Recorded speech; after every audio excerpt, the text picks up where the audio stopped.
Hello and welcome to the webinar, A Successful Technique for Integrating Digital Crime Scene Data.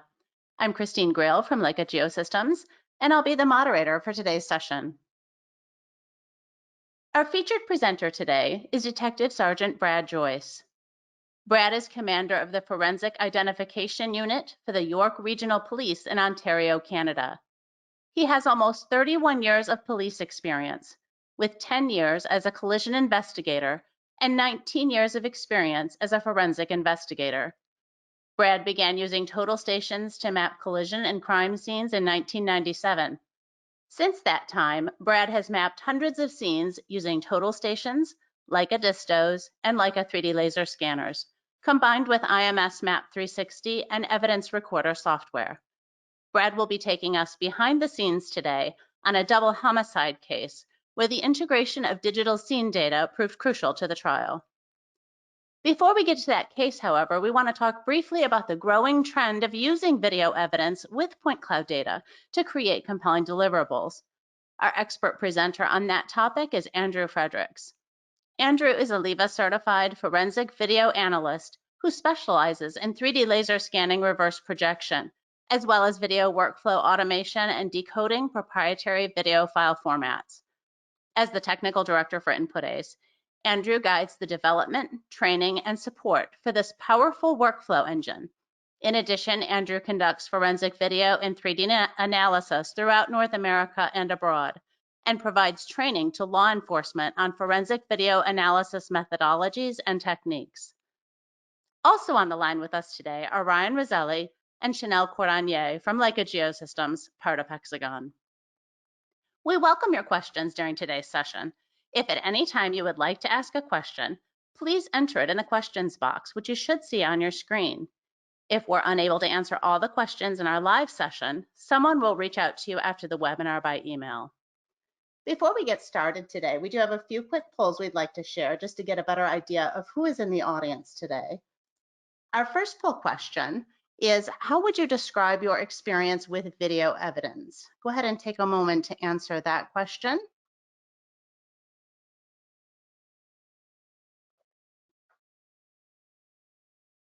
It looks like we have a number of people who are trained in the science of video evidence and actively work in the field. That does look like the majority of the people that we have on the line today. I'm going to close that poll and share the results. The second poll we have is, how would you describe your experience with reverse projection? Perhaps you have just a little bit of experience. Perhaps you aren't sure what it is. Go ahead and answer that poll question for us today, and that will help us understand how much we need to dive into that for you. Looks like a lot of people on the line with us today haven't necessarily performed it, but they are familiar with it. So I'm going to go ahead and share those results. The third question we have is, how would you describe your experience with laser scanning?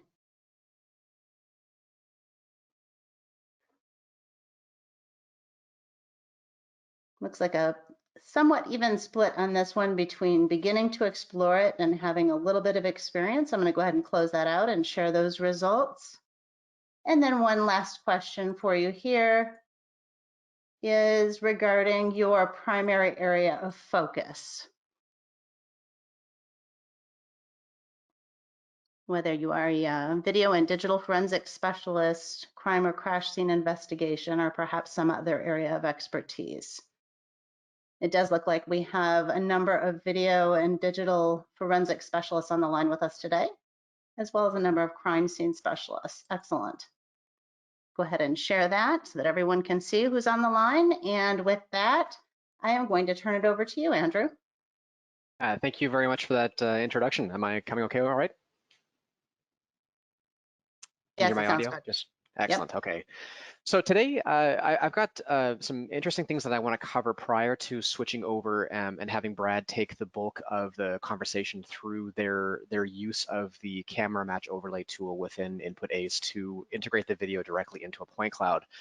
And I think that for those of you who are attending this webinar and maybe have not attended past webinars that we jointly have run with the Leica and InputAce teams, In the past, we have covered a more step-by-step overview of how to integrate video into the 3D point cloud environments. The most recent of which was a crash-related case where we took a collision investigation from a vehicular death and integrated that evidence into the point cloud in order to measure positions and perspectives and a number of other things. We have a hope to expand on future webinars where we cover similar topics from different areas of use between this really powerful workflow.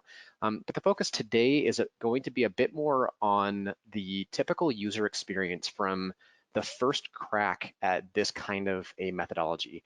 I'll let Brad discuss in more detail who he is and his team are. I know several of them from the LIVA forensic video analysis world, and they all have a very deep background and deep training in the use of video evidence, and several of them are getting more into combining with Brad to get these really powerful demonstratives by incorporating that video into the point cloud. This case example that they'll show you is a really interesting insight into how a typical investigator is going to be encountering this process for the first time. The very first attempt of validating that the workflow is doing what it's supposed to do, that the margins of error are all accurate, and that it lines up with other methodologies that were done on scene. In future webinars, we'll focus a bit more on the crash perspective and other ones, but this today is going to be more in line with typical trajectory work, bullet trajectory analysis, and other things like that. To help anyone on this call who does not yet have that familiarity, we looked in this poll, we see here that there are a number of attendees who don't even know necessarily what the term reverse projection means. So I'm going to start this off with a bit of a recap from past webinars, a very quick overview of what this workflow looks like, what the end goal is, and then I'll turn this over to Brad to walk through that individual perspective from their lab. The InputAce camera match overlay tool is a very simple step-by-step process of creating a reverse projection. Now, a reverse projection in the older methodologies of performing this technique are very similar to what is done today, although today we have the power of the 3D point cloud to add a lot of additional value. In the older days of reverse projection, this would look like somebody on a crime scene with a camera, let's say a film camera in this case. They may take a photograph of some evidence on scene. Let's say, for example, that we've got a knife on the ground that is some distance away from a body, and that evidence of the image may be the only record of how far away those different objects are from each other.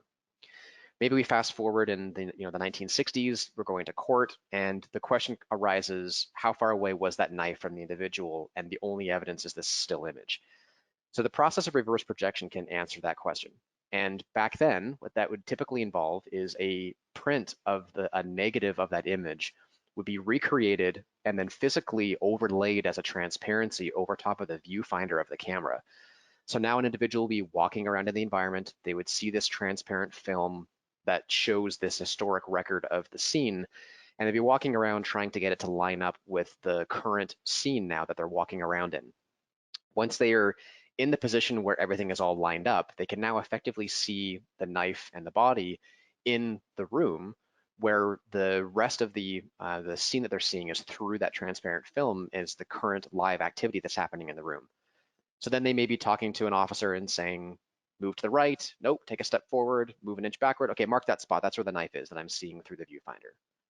And now that process of having a transparent overlay of some historic record over a contemporary view is the exact same process that we can now perform with the combination of InputAce for the video evidence and Map360 and other Leica tools as the background for the point cloud to allow us to do this exact same methodology in the digital world in a much more dynamic and exciting way that can add not only the measurements, but also really powerful demonstratives that, quite frankly, a jury and judge absolutely love. It adds that wow factor and that CSI factor so that although we're providing great forensic value of the measurements, we're also providing that wow factor for the jury to wake up and pay attention. And there are a number of different categories that this type of work is used in today and is effective in, ranging from things like crash reconstruction, like we looked at on past webinars, to suspect height analysis, which I'll talk a little bit about before we dive into the perspective and triangulation stuff that, that Brad will be talking about in more detail. This is work that has already undergone Daubert testing in courts, has been admissible in a number of different courts all across the US and Canada and abroad. I myself went through a Daubert and a Mohan challenge relatively recently up in Canada on this, where I spent a pretty significant time on the stand on a case that involved this exact methodology. To start here, let's take a look at a example using the suspect height analysis world. If any of you have access to Netflix, which I'm assuming a number of you do, there is a current series called Exhibit A that highlights this particular case. It's a case that happened originally in about 2008, but has been making the news again recently because of the Innocence Project picking this up. The original work that was performed by our office was for the Texas Forensic Science Commission on the matter. And to give a bit of a background here, let me load up the original video so that we can see this, this original video here before we dive into the reason why the height analysis became important. I'm just going to load this video into Input Ace and zoom in a little bit so we can see this in more detail. At a particular point in time, this individual here is seen entering the building. And as they begin to walk into the building, we can see their stride as they walk through the area of the doorway and the different markings that we have that are measurable that are on the door. So even without going through the whole 3D laser scanning process, we can at least do a comparison very quickly between the heights of the stickers and the height of the individual as he's standing in various positions from, close to standing fully erect into areas that he is in stride. And then there are a number of positions all the way through this where he is standing as vertically and as straight as possible. There's also another camera view that I'll show some examples of a little bit later. The individual then removes a weapon and robs the teller and then runs out the building and leaves the location. And we can see a number of different examples, for example, of where other people are in comparison, like the individual here and his height relative to the height of the primary teller here. The teller actually has a statement that didn't make it in front of the jury, but there's a statement that the individual that was robbing her was about the same height as her, and she's about 5'8". This case led to, about a week or so later, an anonymous tip that came through Crime Stoppers that pointed at an individual, and that individual happens to be about 6'3". That anonymous tip led to an arrest, led to a trial, and the only physical evidence outside of the anonymous tip and a couple other like witness statements, along with a jailhouse informant who was bunked with the individual who got a reduced sentence for testifying. All of those pieces were the primary source of evidence, including a height analysis. That height analysis that was done at the original trial stated that the individual was taller than 6'1" and couldn't be any shorter than 6'1". And again, keep in mind that the individual who has been arrested is 6'3". If we go back though and look at some basic reviews here before we get into the whole reverse projection process, remember again that these stickers here, this top sticker is about 6'3". This sticker right here is about 5'8". And this sticker right here is much shorter than that. And the individual crosses the plane of the doorway right about on this frame here. And on these frames are outside of the doorway, where he's gonna, of course, appear taller the further away he is from the camera as he's outside the building. But even in this image here, where he's outside the building, it's gonna be stretched up and taller. This is the 6'3" mark that the individual who was arrested, that's how tall he is. This report is a very detailed, about 275 odd page report that's available online from the Texas Forensic Science Commission. If anyone's interested in reviewing this, you can Google this and take a look. And you can see here the different height stickers, the different measurements, and the primary work that was done through the reverse projection process took every still image of the individual in each position where the individual is standing as directly erect as possible, which led to these 4 images from this particular camera, some of which he's slightly in stride, which would reduce the height by a small margin, and other areas where he's standing more close to fully erect. And then we have additional cameras from another camera angle that led to a number of different measurements that can be taken now through the process of overlaying the historic images through that reverse projection process that we'll talk about in more detail when you look at the step-by-step work. And each of those different measurements is taken within a range of a margin of error, and then ultimately graphed out to show each of the different measurements through this process, ranging from the high end and the low end of a measurement that leads to 5 foot 7.6 and up to 5 foot 9.4 and as low as 5 foot 5.8 within that confidence range of the highest of the low margin of error and the lowest of the high, which is a bit of a far cry from the 6'3" that the individual who's been in prison since 2008 is. That Netflix documentary series goes into a little more detail on the background of this, but what I'll show as one final demonstrative is that this is the 3D scanned scene. This is a 6'3" marking along the doorway. Each of the different stickers, again, were different heights, ranging from about the 6'1" mark down. And the individual in the prison was actually laser scanned himself. And you can see here that this is the individual who was arrested, who's been in jail since 2008, standing at the 6'3" mark. Then now what we're going to do is dissolve into the video to show the robber on the camera who enters the building and comes into the scene. And if I go back to the area where there's that 50% dissolve, we can see just the difference between the shoulders and the height here. And again, keep in mind that the individual is slightly in stride during that particular step, but this process was done again on every single different image where he is standing relatively erect throughout the scene to just show the dramatic difference between the height of the individual on camera to the height of the individual who was arrested and convicted for this. Since this work, the original ruling has been overturned, and I haven't followed all the work to know exactly what's happened during the appeal process, but this is still an ongoing appeal as far as I understand it. So we went through a lot of these steps already here. So how is that work done in the kind of step-by-step process? That reverse projection work was done prior to Input Ace, but prior to Input Ace's camera match overlay methodology, but the workflow is now significantly easier in how that is done today. So we're going to follow very quickly through the step-by-step process, which involves replicating the camera in the 3D environment. This step right here of taking a screenshot in the 3D environment after creating the camera perspective is really where the process in Input Ace starts. And it's what makes this process so dynamic and versatile and compatible with everything ranging from Map 360 to viewer programs to even things like Cloud Compare can be used in this exact same workflow. In fact, very recently at the Pennsylvania State Crash Conference, we combined together a number of different laser scanned content directly into Map 360, including some drone imagery and a bunch of other stuff. And we're able to do that workflow simultaneously with a bunch of different processes, which is really, really exciting to see. The process then from the Input Ace side starts with the screenshot from the 3D program and the original video that are both inside of Input Ace.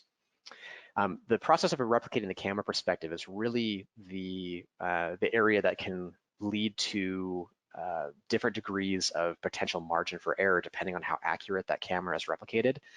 Some programs allow for solving for the camera's point of origin with a couple of measurement steps, which is always going to be an optimal workflow.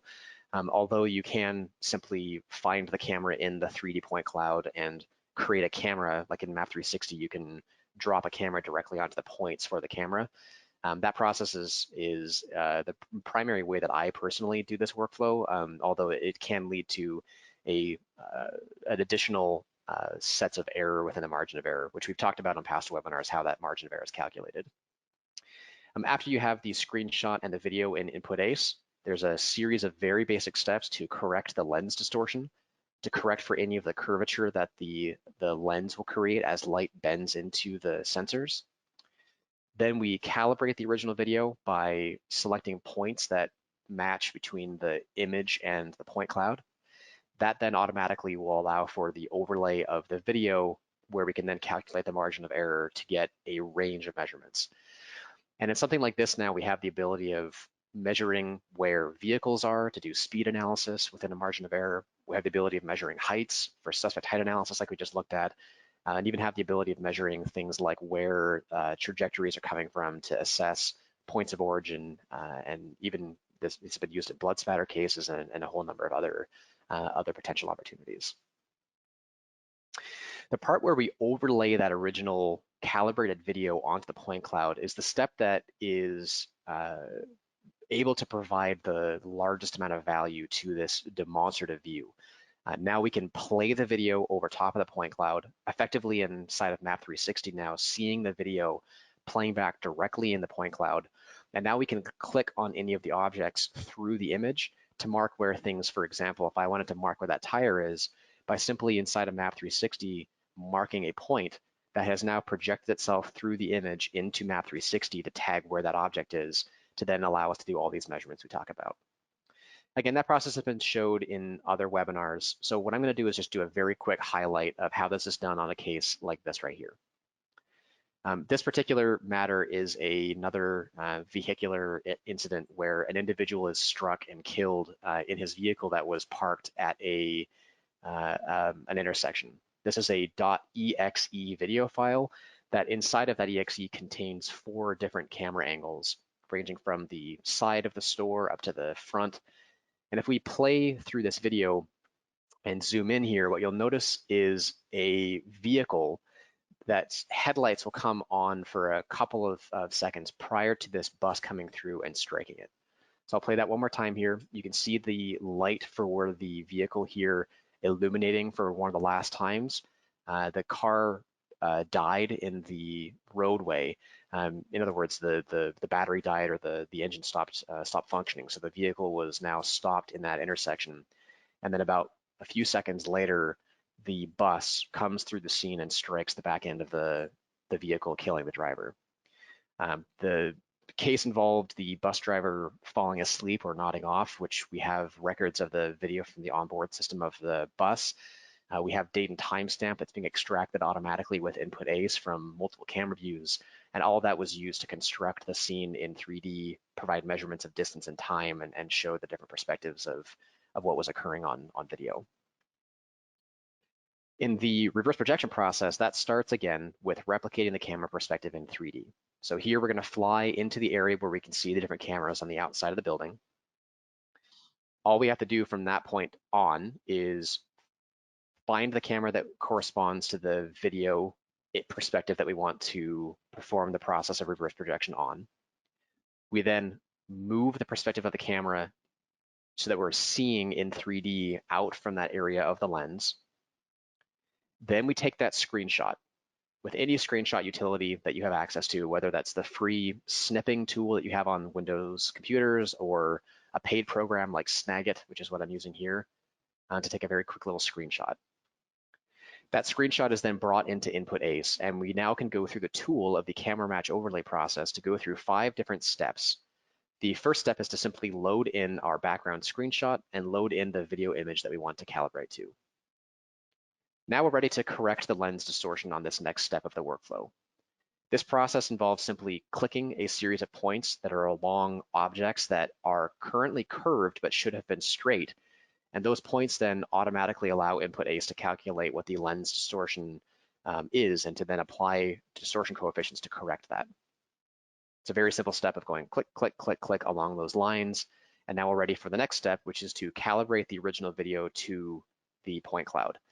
This process is like the old school registration within the 3D world, where you'd have to find objects like this point at the paint markings on the ground, and to simply say that that point in my 3D point cloud is that point in my image. And then we select a number of points around the outer edges of the data, which then allows Input ACE to automatically overlay and calibrate that image to the point cloud background. Once that's done, the optional step of calculating the margin of error becomes available. I'm not going to go through this step to save some time so that Brad can walk through his case in more detail. The Input ACE YouTube channel does have an entire hour-long webinar that focuses on this process, about how and why the margin of error report is designed in the way that it is. So I highly recommend that you watch that webinar on the Input Ace YouTube channel if you'll be doing this work and want to understand margin of error in more detail. Once that is all done, we have our overlay, we have our margin of error calculated. We can now pop out what's called the overlay controls on top of our 3D environment. This is typically done in many offices inside of Map 360 directly. This case is a relatively older case where we're using a historic 3D point cloud program, but the process is identical within Map 360. Once we've replicated that camera perspective, the overlay controls are on top. We can now play through the video frame by frame by frame.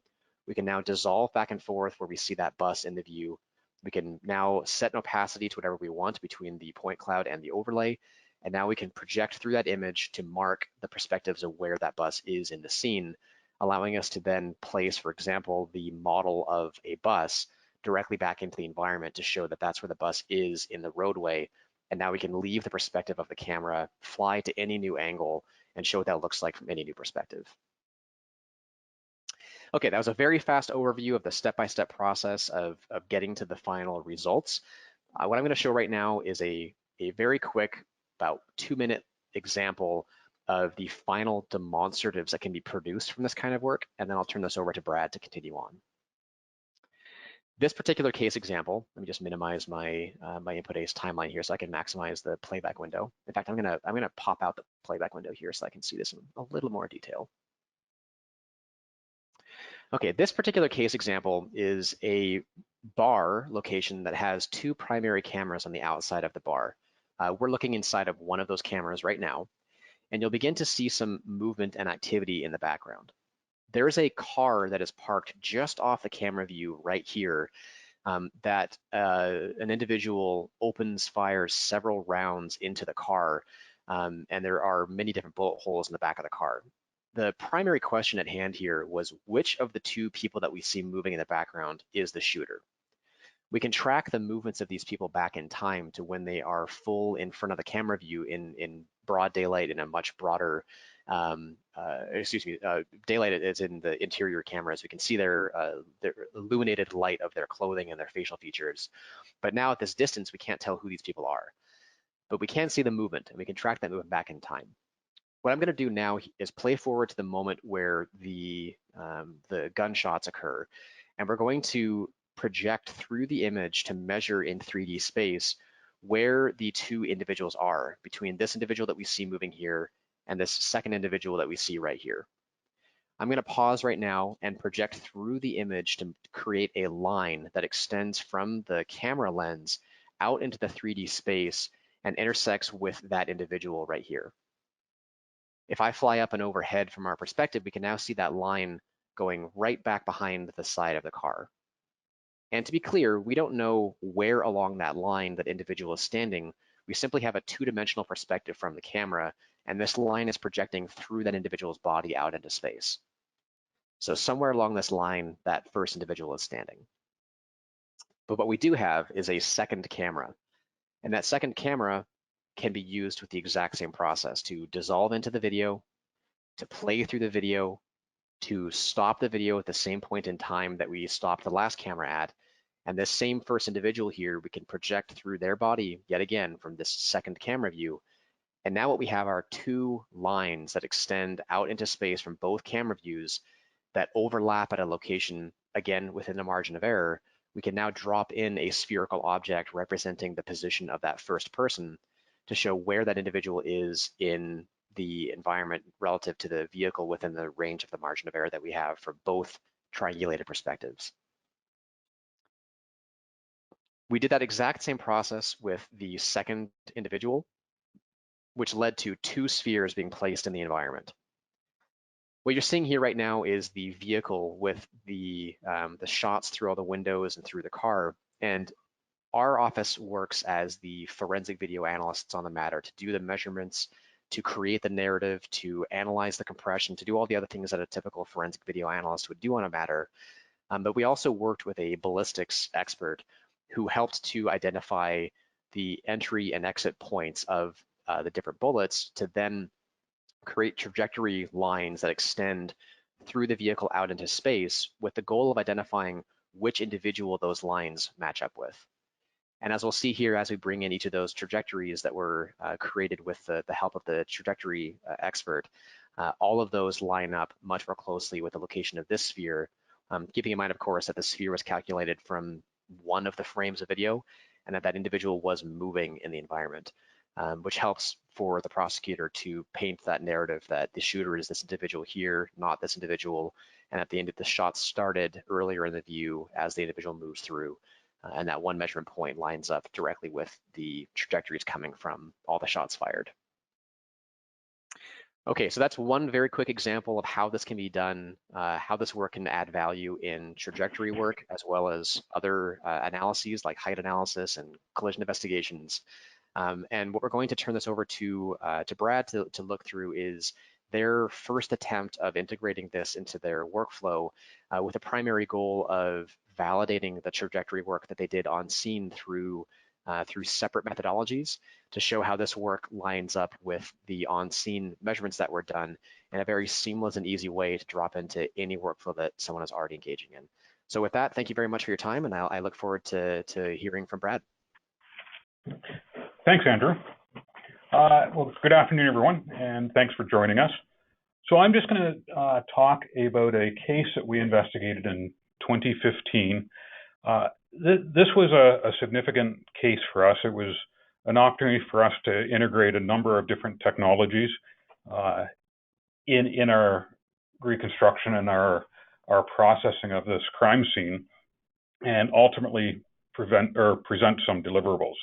Now, as Andrew said, this was our first attempt at doing the video overlay. And just to be upfront and honest right from the beginning, this video overlay was not done at the time for court. This was something that we worked with after the court process was finished, and it was used to help us validate the technique and validate our shooting reconstruction techniques as well. So for us, it was a real eye-opener, and it's something that we're progressing through now and into the future for this technology. But back to this case. This was about 8:15 in the morning on the 24th of June, 2015. It was a nice sunny morning in a small town north of Toronto, Ontario, Canada. This cafe, very small cafe, they say it's about 74 degrees Fahrenheit. Early in the morning, we have one employee working, and we have 3 customers in this restaurant at the time of the occurrence. What was very interesting about this was that the entire incident was captured on high definition video. And both from the outside, we have 2 cameras on the outside. These cameras later on became an integral part of solving this investigation. And there is also the same level of high definition cameras on the inside of the premise. So we have our suspect. He walks in, as I said, about 8:15 in the morning. Suspect's wearing a hoodie, balaclava, gloves.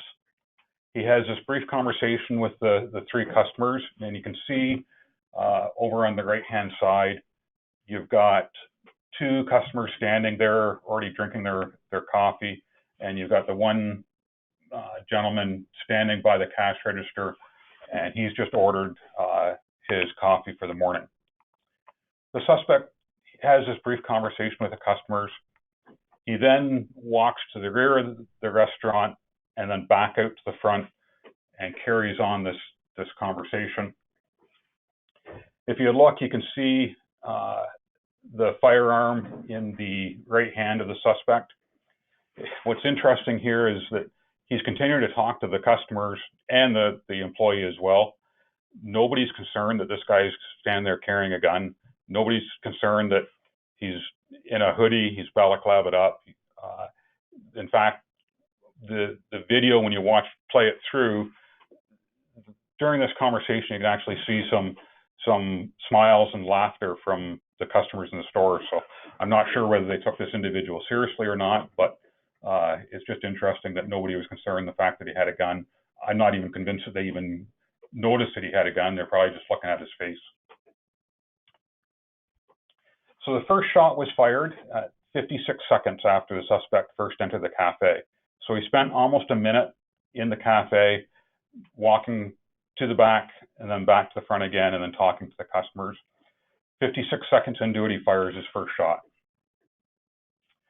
And you can see from this angle, from this interior camera, the quality is high enough that we can actually see cartridge cases being ejected from the firearm. And for each of the shots fired, when we play this back frame by frame, it's interesting because you can actually track the cartridge cases being ejected. 7 seconds later, the suspect leaves the cafe after firing 11 shots. And you can see here that really the reason why he stopped firing was because he was out of ammunition. The gun's showing clearly there with the slide locked back, so he's out of ammunition at that point. And he calmly walks out of the restaurant and then jumps into a vehicle and drives away. That leaves 2 dead people, 1 customer and 1 employee. And the 2 other customers were both shot, transported to hospital with life-threatening injuries, but they did survive. So on the forensic investigation standpoint, I had 8 forensic investigators on this case. We spent 3 days at the scene. Our primary focus was trajectory analysis, 3D scanning, measuring, and obviously collecting any other physical evidence that would help in the prosecution. The guy was balaclavaed up. He was fingerprint or gloves on, so we didn't do fingerprint analysis or anything, but we spent the scene most of the time at the scene doing trajectory analysis. And I should have mentioned early on, but this presentation does contain graphic content, so just keep that in mind. So there's a camera up in the upper right-hand corner. This is one of 2 cameras inside, but the most important one that we used in our analysis. So just talking about our workflow quickly, we took 18 scans of this crime scene, both interior and exterior. We integrated a number of different technologies here, but not only did we use our 3D scanner, but we took a number of measurements, 2-dimensional measurements with a disto in areas of the restaurant that were just too cluttered to get into with a scanner. Once we had the area scanned, then we started doing our trajectory analysis. Once we had all our trajectory rods in place, then we took additional scans of the interior with the trajectory rods. And with that, we were able to overlay the point clouds to show with and without the trajectory rods. At the end of the day, we produced a 2-dimensional diagram and an evidence report. What we found, certainly in our jurisdiction, is that regardless of how fancy and how great our deliverables are in 3D, the Crown Attorney's Office always still wants our 2-dimensional diagrams for the court and the trial process and for the jury members. The nice thing with using point clouds and Map 360 is it's very, very easy to take that point cloud data and come up with our 2-dimensional diagrams very quickly. So that's just our overall. So that's the exterior view of our point cloud. On the inside, we've got 6 bullet impacts that were suitable for trajectory analysis, and they're all on the side wall of the restaurant. 2 of the impacts were not suitable for trajectory analysis, so both of those impacts were shot or were fired at the employee behind the counter, and there is some ricochet off counters and cash registers, but they weren't suitable for accurate trajectory analysis. And then we had 3 projectiles that were recovered from our victims. And that accounts for all 11 shots that were fired. So after we have our scan and we've done a lot of the other forensic collection of evidence at the scene. We get into our trajectory analysis.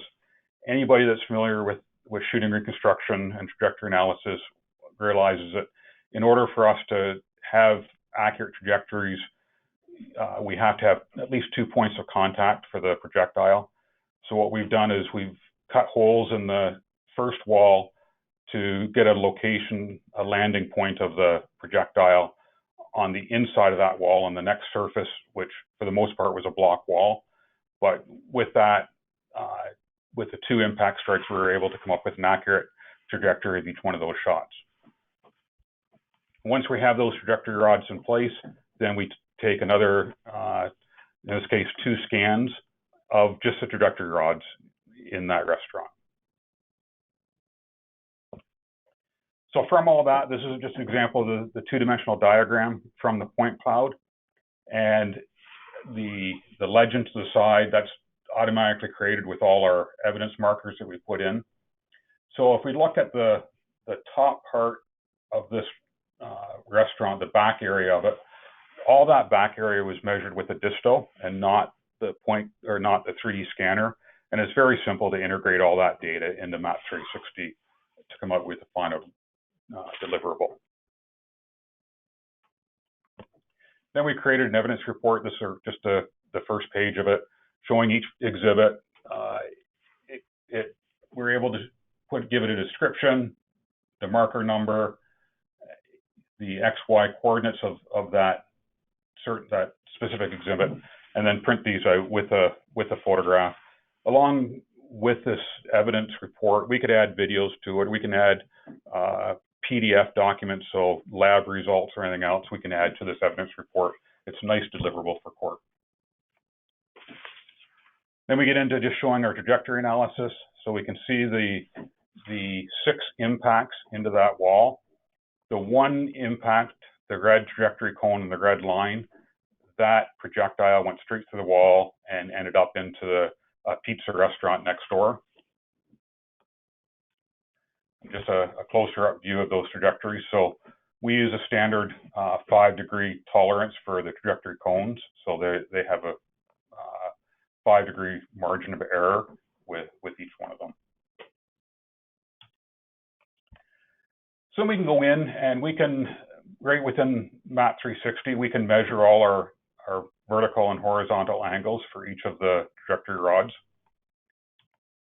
And that can be overlaid onto a photograph as well, so of that wall, just to make it clear. So again, this is a photograph. That slide is of the point cloud.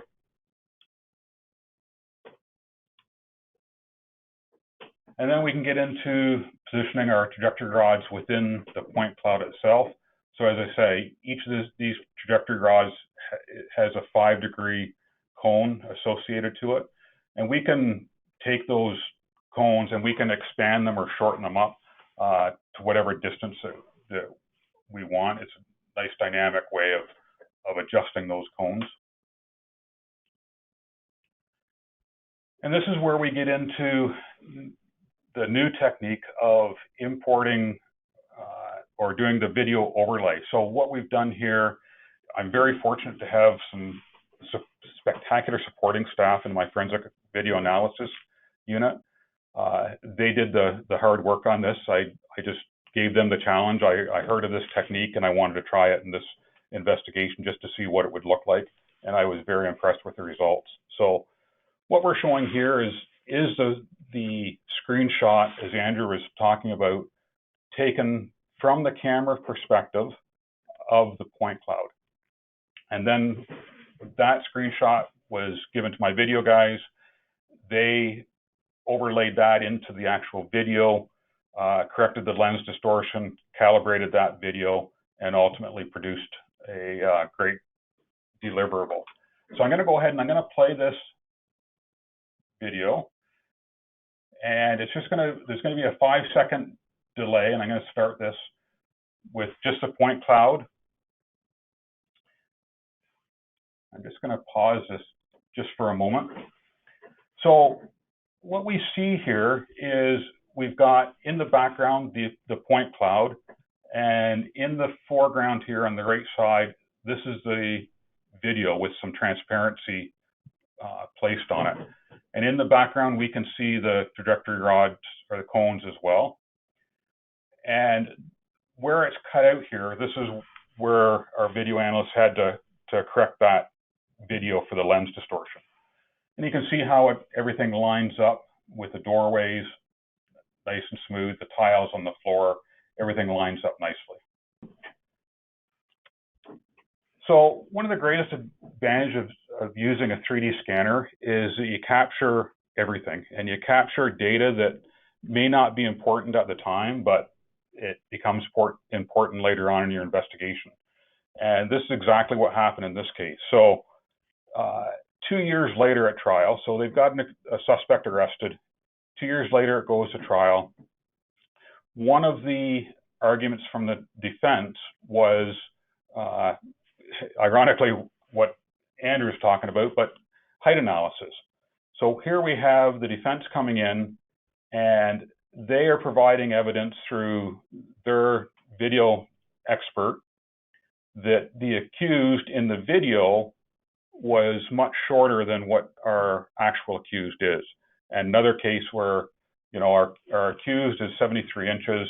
The defense is trying to say that in the video he's much shorter, therefore we have the wrong person. So what the defense used was the suspect was captured on video the morning prior to the actual homicide taking place. The suspect was scoping out the place. He's seen driving in a stolen vehicle. He gets out of that vehicle. He walks up and down the sidewalk out front for those outdoor cameras that I showed you earlier. And then he leaves. And then the next morning he comes back driving that same stolen car. We see him coming in the video. This time he comes out and he has his balaclava and hoodie and gloves on. But the morning before he wasn't wearing any of that. So we had a real nice picture of his face, and that's what ultimately was used to identify him. But the defense used that outdoor video to come up with a height analysis suggesting that that suspect was much shorter than the actual accused. Our video analyst came up to me and asked if we had happened to measure the height of the outside doorway to be able for them to do some reverse projection and counteract what the defense was arguing. And obviously, if I was measuring that scene in 2 dimensions and just using tape measures, I would have had no reason to measure the height of any doorways. I would have measured the width of them, but certainly not the height of them. In this case, it was just as simple as going back into the point cloud, accurately measuring the height of that door right in the point cloud. That information was then used by our video analyst to come up with a more realistic height of the suspect, ultimately providing that information to the Crown, who could then challenge the defense expert. So this is a still picture of the outside video. So we can see our suspect, his head's tilted down, but he's standing beside that doorway. That door was what we measured for our analysts to come up with an accurate or a more accurate height estimate of our accused. The interesting thing here was that doorway was no longer in place. After the homicide took place, the whole restaurant underwent a renovation. It closed down. It opened up as something else. These doorways were completely removed and something else was in place. So had we wanted to go back and measure it, we wouldn't have been able to. So again, point cloud data was extremely important. So from the point cloud, we could measure that doorway from top to bottom was 83 inches. And again, I just project that into the actual photograph, showing top to bottom of 83 inches for that. And again, that's where my expertise ended, provided that information to our video analysts who took it from there. So Brad, you mentioned that you were just on the beginning stages of doing this type of reverse projection work. Do you see broader implications moving forward? Oh, absolutely. I think this is going to be a technique that we'll certainly utilize at our organization over and over again. With the onset of video now, so many of our crimes are being captured on video of one sort or another. And this technique is going to be a great resource for conducting both our analytical testing and as well as providing demonstrative aids for court. So you can just imagine how powerful evidence this would be from the demonstrative standpoint to present in front of a jury if we can overlay point cloud with the video. And again, you know, piggybacking on what Andrew said earlier, using this technique now to come up with height analysis, to come up with speed of vehicles, to come up with placement of our accused and identifying our accused in the scene. I think this technology is going to do nothing but increase, and there's huge value to it. Well, you were able to use it in this case, or at least the data from the point cloud data set that you had to get that conviction. Yeah, in this case, this overlay was not used in court. This is something that we did post-court. It was something that at the time that we were preparing for this trial, I didn't even know this technology existed. It was just through different webinars and conferences and stuff that I heard about the technology, and I wanted to try it on a case that was already dealt with, just to see what the value is. And the results for this one were for me, it was outstanding results. Excellent. Well, Ryan Roselli is on the line with us today. And Ryan, you have 15 years of experience as a crime scene investigator. You've been laser scanning since 2010, scanning hundreds of crime scenes. I'm curious what you think about the direction that this is going with combining video evidence and point cloud data and using mapping software. Maybe bring it all together for us. Well, I appreciate that, and it was a great job, Brad and Andrew. Also, it was very, you know, I know I've seen it previously, and it just every time I watch this case, I love it because it makes me think very much about, you know, the many cases I did work in my career where we had video evidence, and we know, you know, the law of exponential growth as it pertains to video sources, where every year it's not doubling, it's, you know, so many more sources of video are entering our world. We're almost you have overlapping views, and that video, we used to try and eke out whatever information we could get from it, and we would scan the scene also, and we would do our reconstruction with that. Bringing these two worlds together is a reconstructionist's dream, because you know, it used to be like, in order to say, you know, quote unquote, exactly what happened, you would have to have video of it. But even then, it was still only two-dimensional, you know, depth in that video. Being able to add a 3D point cloud to a frame of video evidence and add measurability is quite literally one of the most powerful aspects of crime reconstruction that's been added to the arsenal. And I don't know how long. And then I know it was mentioned earlier, but this is relevant for crash, for suspect height, for shootings, for bloodstains.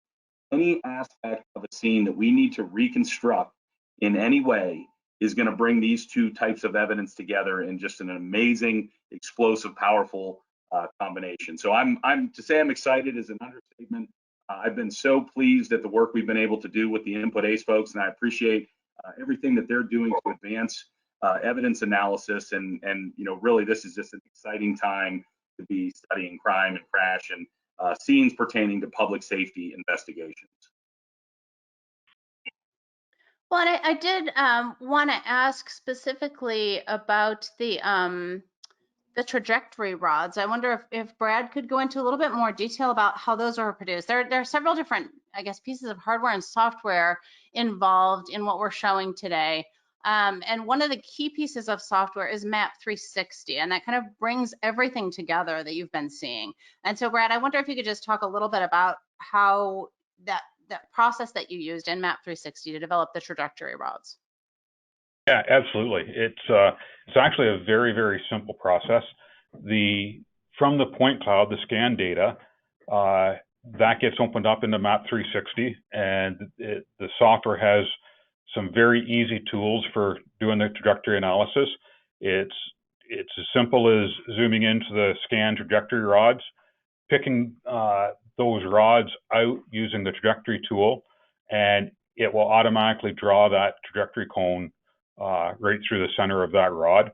And then we can control the color, we can control the diameter of that cone and the directionality of it as well. So it's a very, very simple process within MAP 360. Okay, and excellent. Christy, one of the true benefits here is that the more complex your shooting scene, your typical shooting kit only carries so many rods. If you were going to try and use laser light to visualize bullet paths, you typically only have so many lasers. With laser scanning, you have the ability to capture as many areas of damage that you had at your scene, and you can visualize them all at the same time. It really gives us the ability to document a scene of any scale and represent it however we need. Ryan, I think your audio is cutting out a little bit, so I apologize for those in the audience who might not be able to hear. Are you still there with us, Ryan? I am. Can you hear me? Yep. Oh, my main point was that with laser scanning and trajectory rods, you can scan as many rods, as many areas of damage that you have, whereas otherwise you may be limited by only having several rods or lasers in a trajectory kit. This gives us a very robust tool for scaling our operation, whether you have 100 bullet holes or 3.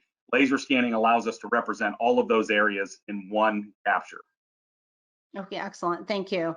Andrew, you've worked with a number of different solutions on the reverse projection side, different laser scanners. I'm wondering if you could provide some perspective on, is there an advantage to this specific package using Leica Geosystems laser scanners with the MAP 360 software and pulling it all together that way?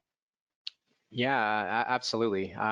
I mean, I can think back to the early days of us using the 3D laser scanning work with point cloud overlays. And as an example, that case that we were looking at earlier with that bus that had collided into the rear end of the vehicle that was stalled in the intersection.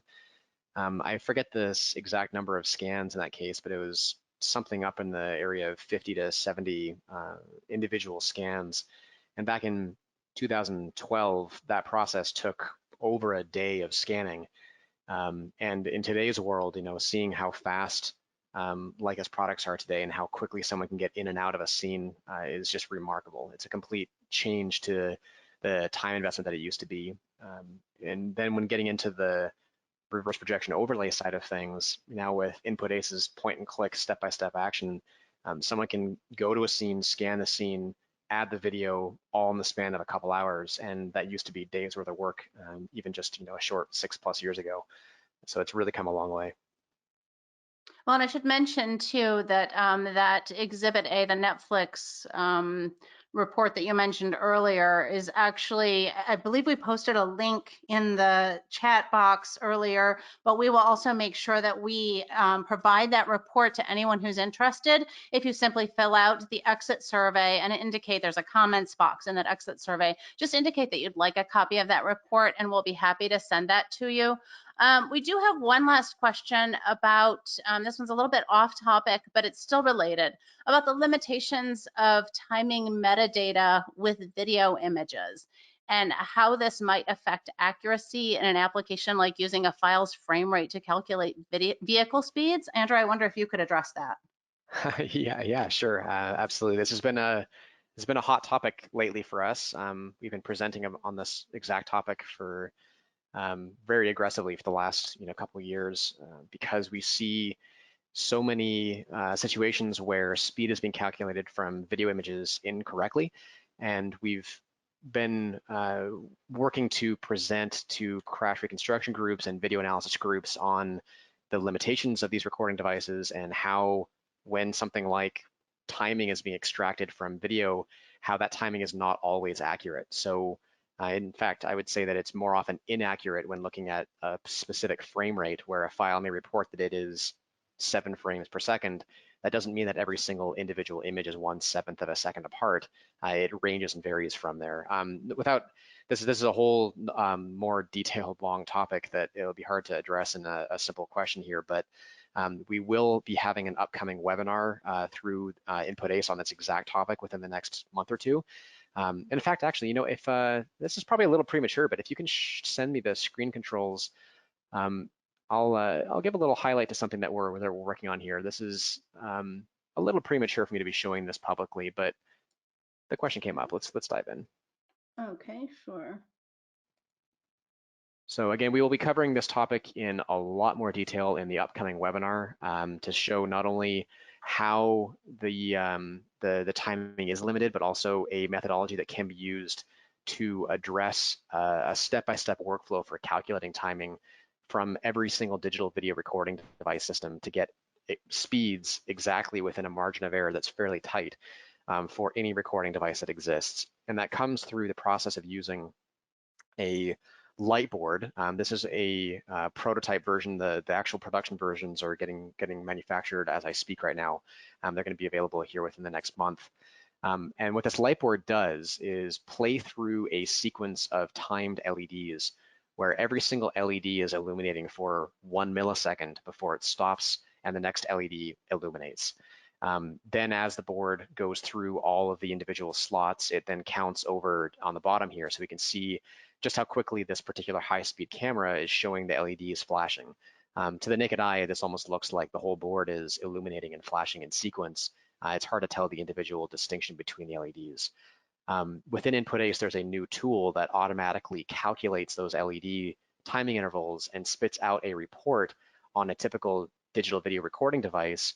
Although this device says that it's recording at 7 frames per second, we can now see exact timing between this frame, as an example, and how long passes between this frame and the next frame, which is 3 sequences later after every LED has been displayed on the board.